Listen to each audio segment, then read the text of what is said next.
नसीराबाद में जो गोठ wadoo ڪلهوڙو जे प्राइमरी स्कूल जी इमारत زبون हाली जो शिकार आहे। इमारत जा चापुड़ किरण रोज़ जो मामूल बणियल आहिनि। उन हवाले सां पेश आहे الطاف ڪانڌڙو जी रिपोर्ट। नाज़रीन, असीं हिन वक्त नसीराबाद लॻे ॻोठ wadoo ڪلهوڙو में मौजूद आहियूं, जिते प्राइमरी स्कूल जी बिल्डिंग जी ज़बून हालत आहे।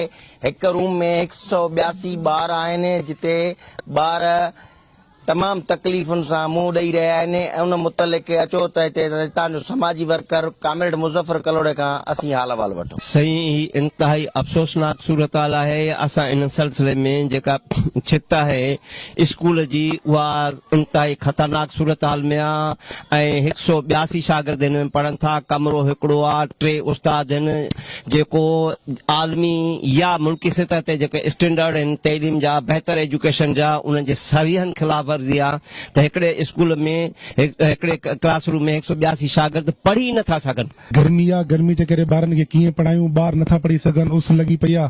असांखे नओं फर्नीचर बि खपे, न्यू बिल्डिंग खपे, तमामु वधीक बहितर आहे। ॿारनि जो तइदाद तमामु ज़्यादा आहे। हिन स्कूल में तक़रीबन 182 एनरोलमेंट आहे। स्कूल जी अॻ में बि छित जा चापुड़ किरण जे करे तक़रीबन सभु फर्नीचर अॻ में बि भॼी चुको आहे। हाणे बि जेको आहे सो रिज वारी सूरत हाल में ॿारनि खे पढ़ायूं था।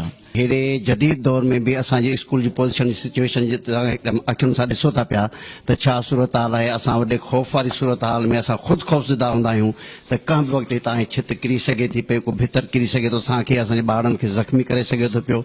ॿारनि खे पढ़ाइण में बि ऐं ॿारनि खे संभालण में बि असांखे वॾी तकलीफ़ थिए थी पई। बाथरूम कान्हे का, असांखे माना ॿार लंघण जे लाइ असां लंघूं था, जेको ॿार ईअं दर्दो थिए थी, असांजे मुंहं में पए थी, ख़राब कपिड़ा ख़राब थींदा।